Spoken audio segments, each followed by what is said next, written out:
तो कैसे हैं आप लोग? क्या हाल है आपका?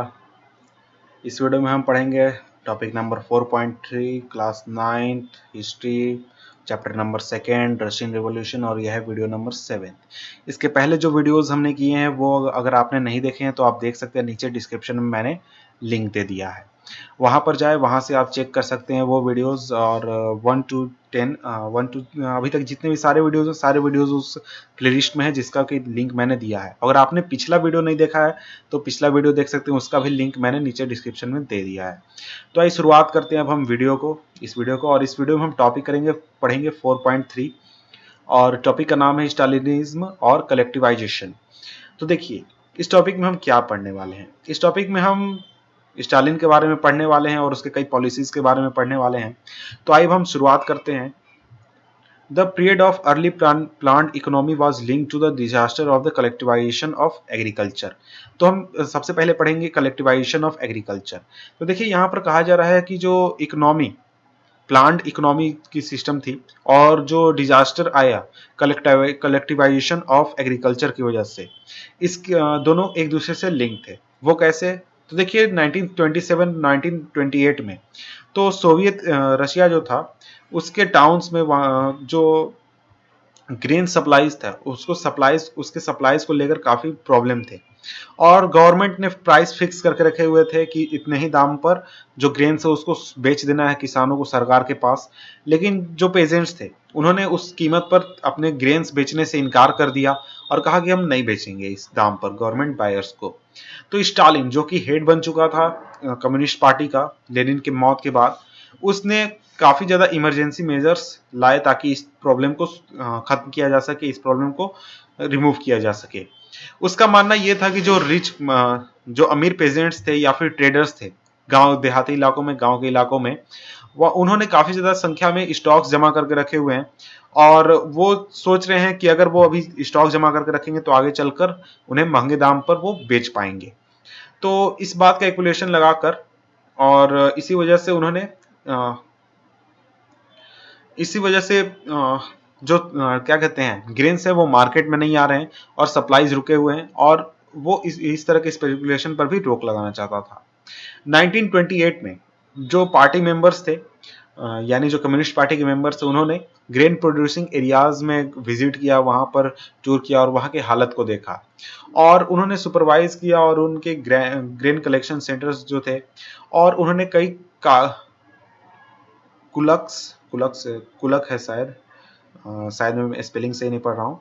मीनिंग इसका ये होता है कि देखिए, जो वेल टू डू पेशेंट्स होते हैं यानी अमीर जो पेशेंट्स होते हैं उनके लिए ये वर्ड यूज होता है। उनके यहाँ पर रेड भी मारे कि शायद उन्होंने जमा करके रखा हुआ हो अपने पास स्टॉक्स। तो इन सब चीजों के बावजूद जो शॉर्टेज था वो कंटिन्यू हो गया, यानी शॉर्टेज जो था वो बना रहा। इसकी वजह से जो डिसीजन लिया गया कलेक्टिवाइज फार्म का, यानी फार्मिंग को कलेक्टिवाइज करने का। तो वो क्या है, वो किस तरह से, इस चीज को अब हम देखने वाले हैं। तो देखिए, इस तरह का आर्गुमेंट दिया गया कि देखिए ग्रेन का शॉर्टेज इस वजह से हुआ है क्योंकि जो जितने भी किसान हैं उन्होंने स्मॉल साइज में होल्डिंग्स बनाकर रखे हुए हैं, यानी उन्होंने ज्यादा संख्या में होल्डिंग्स नहीं रखे हैं, स्मॉल साइज में होल्डिंग्स रखे हैं। और 1917 के बाद जो लैंड दे दिया गया था पेजेंट्स को, और ये जो स्मॉल साइज पेजेंट्स थे, इन फार्म्स को मॉडर्नाइज भी नहीं किया जा सकता है क्योंकि अगर कोई मान लीजिए 1 एकड़ जमीन लेकर बैठा हुआ है, 1 एकड़ क्या, कोई 10 डिसमिल जमीन लेकर बैठा हुआ है, तो उतने से जमीन को किस तरह से उस फार्म को मॉडर्नाइज करेगी सरकार, ये भी सरकार के सामने परेशानी थी। तो इस वजह से आगे हम बढ़ते हैं। कुड नॉट बी मॉडर्नाइज्ड, यहां तक हमने पढ़ लिया था। Could not be modernise. तो देखिए, मॉडर्न फार्म्स को डेवलप करने के लिए, यानी जो पुराने खेती वाले जमीन है उनको मॉडर्न फार्म के रूप में ढालने के लिए और उन्हें इंडस्ट्रियल लाइंस के साथ साथ चलाने के लिए और अच्छी मशीनरी प्रोवाइड कराने के लिए, तो उनके लिए नेसेसरी था कि वो कुलक्स उनको हटा दिया जाए, उनको रिमूव कर दिया जाए सोसाइटी से, और उनसे जो जमीन है वो पेजेंट से छीन लिया जाए, यानी वापस ले लिया जाए, और एक तरह का कंट्रोल्ड लार्ज फार्म बनाया जाए। यानी एक सोसाइटी, मान लीजिए एक पूरा गांव है, वहां पर लोग जो हैं वो इस तरह से छोटे छोटे हिस्सों में अगर खेती करते हैं, तो इन सभी लोगों से खेत छीन लिया जाए, यानी ये छोटा खेत छीन लिया, ये भी, ये भी, ये भी, ये भी, सभी लोगों से खेत छीन लिया गया, यानी वापस ले लिया गया, क्योंकि खेत तो सरकार ने ही उन्हें दिया था। और इन सभी लोगों से खेत वापस लेके इनसे फिर एक बड़ा सा फार्म बनाया गया, और जहां पर जितने भी लोग थे वो सभी लोग मिलजुल कर खेती करेंगे, और उनसे जो कमाई होगी, जो भी पैसा आएगा, वो सभी पैसों को वो लोग आपस में बांट लेंगे। तो ये सिस्टम लाया गया कलेक्टिव फार्मिंग का। और ये जब सभी जितने जो लार्ज फार्म्स होंगे, ये सभी स्टेट कंट्रोल्ड होंगे, यानी सरकार का इन सभी पर कंट्रोल होगा। तो देखिए, इसी चीज को फॉलो करते हुए स्टालिन का कलेक्टिवाइजेशन प्रोग्राम आया 1929 के बाद। जो पार्टी थी उसने सभी पेजेंट्स को फोर्स किया कि वो सभी कलेक्टिव फार्म्स में कल्टीवेट करें, जिन्हें की कहा जाता था कोलखोज, कोलकोबोज, कुछ। बात यह है कि लैंग्वेज दूसरा है तो स्पेलिंग क्या कहते हैं, उसका प्रोनाउंसिएशन गलत हो सकता है। The bulk of land and implements were transferred to the ownership of collective farms। तो देखिए, ज्यादातर जो लैंड्स थे और उनके जो इम्प्लीमेंट्स थे, उन सभी को कलेक्टिव फार्म्स के अंदर डाल दिया गया, और जो पेजेंट्स थे उस लैंड पर खेती करने लगे एक दूसरे के साथ मिलकर, और जो प्रॉफिट आता था इस फार्म से, उस प्रॉफिट को वो लोग आपस में शेयर कर लिया करते थे। और जो परेशान पेजेंट्स थे उन्होंने अथॉरिटीज को रेजिस्ट किया और उन डिस्ट्रॉयड देयर लाइव स्टॉक्स। तो 1929 से 1931 के बीच में 1929 से 1931 के बीच में 1929 से 1931 के बीच में जो कैटल की संख्या है वो 1/3 यानी 1/3 कम हो गई। उसका रीजन ये था कि देखिए, जो पेजेंट्स परेशान थे सरकार से, सरकार का विरोध करना चाहते थे, वो डायरेक्टली तो विरोध नहीं कर सकते थे, इसलिए उन्होंने अपने जो उनके पास जानवर थे उन सभी को मारना शुरू कर दिया, उनको खत्म करना शुरू कर दिया अपना विरोध दर्ज कराने के लिए। इस वजह से जो कैटल्स की संख्या थी वो 1/3 कम हो गई 1929 और 1931 के बीच में। और जो लोग सरकार के इस फैसले का विरोध करते थे, यानी कलेक्टिवाइजेशन का विरोध करते थे, उनको बहुत ही बुरी तरह से पनिश किया जाता था, बहुत ही बुरी तरह से उनको पनिश किया जाता था। इसके बाद आगे पढ़ते हैं अब हम सेवरली पनिश्ड। तो अब आगे पढ़ते हैं severely punished. Many were deported and exiled। तो डिपोर्टेड का मतलब हो गया कि उन्हें देश से निकाल दिया जाता था, दूसरे जगह से निकाल दिया जाता था। और एग्जाइल का भी वही मीनिंग हो गया। थोड़ा सा डिफरेंस है इनके बीच में, अगर आप उनका मीनिंग पढ़ेंगे तो आपको समझ में आ जाएगा। तो जैसे जैसे जो लोग रेजिस्ट करते थे कलेक्टिवाइजेशन का, पेजेंट्स, वो आर्ग्यू करते थे कि वो लोग ज्यादा रिच नहीं है और वो लोग सोशलिज्म के खिलाफ भी नहीं है, वो बस इतना चाहते हैं कि वो कलेक्टिव फार्म में काम नहीं करना चाहते। उनके कई सारे रीजंस थे इस वजह से। लेकिन जो स्टालिन की गवर्नमेंट थी उसने कुछ लोगों को इंडिपेंडेंट कल्टीवेशन करने के लिए अलाउ भी किया था, लेकिन उस तरह के कल्टीवेटर्स को उतना ज्यादा ध्यान नहीं दिया जाता था और उनके कंडीशन के बारे में उतना ज्यादा सोचा नहीं था। Cultivation in spite of collectivisation आने के बावजूद जो प्रोडक्शन था वो तुरंत ही बहुत ही ज्यादा बढ़ोतरी उसमें नहीं हुई थी। और इसके बावजूद जो बैड हार्वेस्ट हुई थी, यानी खेती खराब हुई थी 1930 से 1933 के बीच में, ये एक तरह का सबसे बड़ा फैमिन लेकर आई थी सोवियत हिस्ट्री में, जिसमें कि करीब 4 मिलियन लोग मारे गए थे। 4 मिलियन यानी करीब 40 लाख लोग मारे गए थे इस फैमिन में। तो देख सकते हैं कितनी बड़ी एक तरह से त्रासदी हुई थी उस समय में। अब आगे पढ़ते हैं। तो देखिए, यहाँ पर डिपोर्टेड और एक्साइल का मीनिंग यहाँ पर आपको दिया गया, ऊपर जो वर्ड आपको देखने को मिला था। डिपोर्टेड का मतलब हो गया forcibly removed from one's own country. Exile का मतलब हो गया force to live away from the one's own country. तो डिपोर्टेड का मतलब उसे देश से निकाल दिया गया जबरदस्ती, और एक्साइल का मतलब हो गया उसे देश से बाहर रहने को फोर्स किया गया, वो देश में वापस नहीं आ सकता है। इसके बाद आगे हम बढ़ते हैं। तो आगे यहाँ आप चाहें तो इन चीज़ों को पढ़ सकते हैं, यहाँ जो चीज़ें आपको दी गई हैं आप चाहें तो पढ़ सकते हैं, लेकिन मैं यहाँ आगे बढ़ता हूँ और इन चीज़ों को आपको समझा देता हूँ। Many within the party criticized the confusion in industrial production under the plant economy and the consequences of cultivation।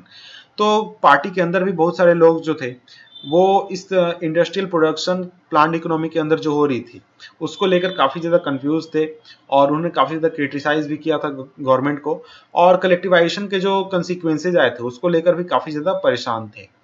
तो स्टालिन और उसके जो सपोर्टर्स थे उन्होंने इस तरह के विरोध करने वाले लोगों को सोशलिज्म के खिलाफ क्या कहते हैं षड्यंत्र रचने का आरोप लगाया। और इस तरह के आरोप ऐसा नहीं कि सिर्फ उनके संसद में लगाए गए, पूरे देश के कहीं भी लोग इस तरह के विरोध करते थे उन पर यही आरोप थोप दिया जाता था।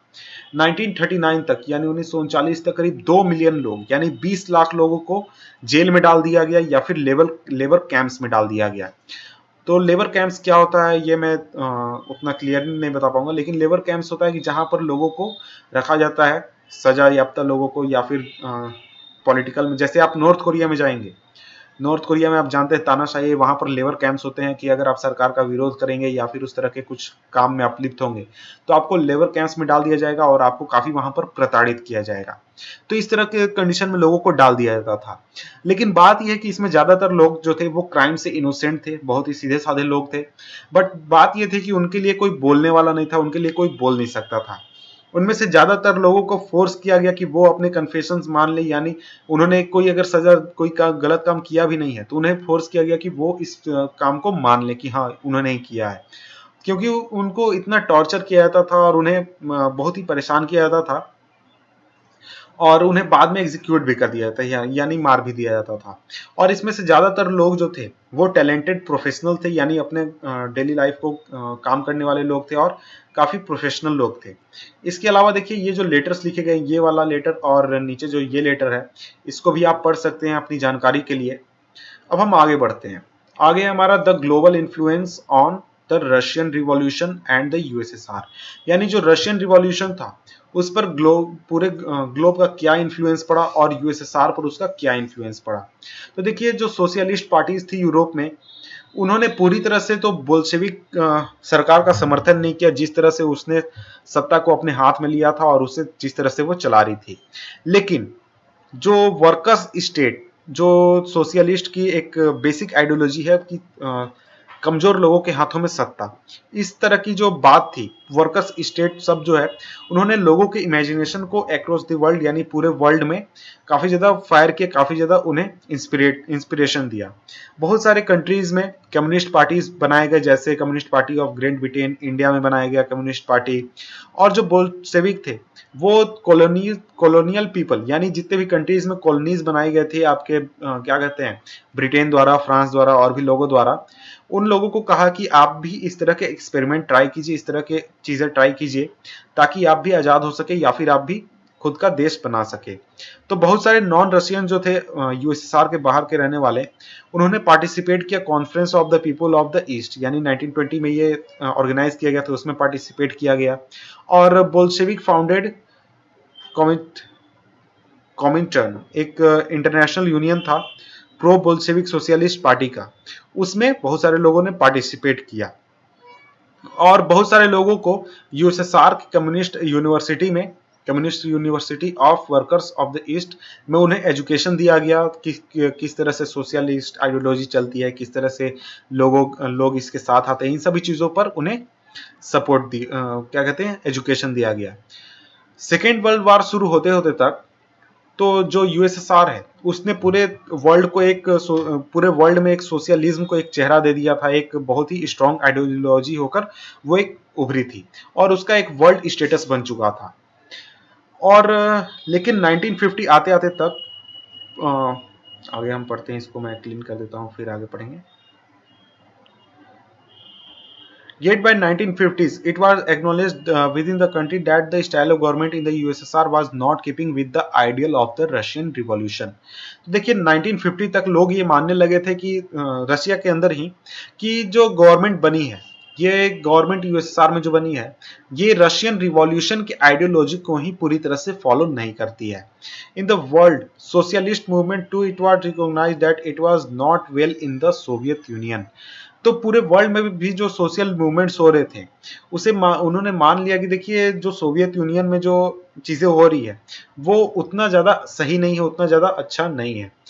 तो a backward country had become a great power, its industry and agriculture had developed and the poor were being fed, यानी एक जो गरीब देश था, बहुत ही गरीब देश, वो एक ग्रेट पावर बनकर उभरा था। इंडस्ट्रीज और एग्रीकल्चर वहां के डेवलप हो रहे थे, जो गरीब लोग थे उन्हें खाना मिल रहा था और लेकिन यहाँ पर बात यह है कि इन सब चीजों के बावजूद जो यूएसएसआर था वहां पर लोगों को एक बेसिक चीज नहीं दी गई थी और वो था फ्रीडम।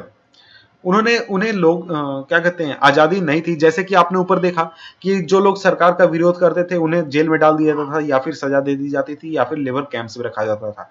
तो हम कहां से कह सकते हैं कि वहां पर लोगों को फ्रीडम मौजूद प्राप्त था, उन्हें आजादी प्राप्त थी। और उनके जो सिटीजन और जो डेवलपमेंट पॉलिसीज अपनाई गई हैं सरकार द्वारा वो सभी रिप्रेसिव पॉलिसीज के साथ आई हैं, यानी लोगों को जबरदस्ती कर कर, लोगों को फोर्स करके इस तरह से चीजें की गई हैं। और 20th सेंचुरी खत्म होते तक जो इंटरनेशनल रेपुटेशन था यूएसएसआर का एज ए सोशलिस्ट कंट्री वो काफी ज्यादा डिक्लाइन हो गया, क्योंकि इसके मुकाबले though it was recognized the socialist ideal still enjoy respect among its people। लेकिन इसे माना गया कि जो सोशलिस्ट आइडियल्स हैं वो काफी ज्यादा रिस्पेक्ट उसे आज भी दिया जाता है, कि आप इंडिया में भी लोगों को देखेंगे जो कि सोशलिस्ट आइडियोलॉजी को रिस्पेक्ट करते हैं, फॉलो करते हैं। लेकिन हर एक कंट्री में सोशलिज्म का आइडियोलॉजी वो एक अलग तरीके से सामने आता है या फिर एक अलग तरीके से दिखता है। वो बिल्कुल वही रशिया वाली आइडियोलॉजी फॉलो नहीं करते, वो अपने देश की आइडियोलॉजी के साथ मिक्स करके उस चीज को फॉलो करते हैं। तो अब हम आगे बढ़ते हैं। सॉरी, यहाँ पर देखिए आपको कुछ लेटर्स लिखे हुए हैं, writing about Russian revolution in India. तो इसको आप पढ़ लें, आपको नॉलेज देने में ये काम करेगा। इसके बाद एक लेख लिखा हुआ है यहाँ पर भी, रविन्द्रनाथ टैगोर ने कुछ लिखा था 1930 में, वो भी आप पढ़ सकते हैं। और यहाँ पर हमारा होता है चैप्टर खत्म। तो इस चैप्टर खत्म होने के बाद हम चैप्टर 3 पढ़ेंगे और आगे के चैप्टर्स पढ़ेंगे हिस्ट्री के। इसके अलावा पॉलिटी, ज्योग्राफी सभी बुक्स के हम चैप्टर पढ़ेंगे। तो मिलते हैं आपसे हम नेक्स्ट वीडियो में।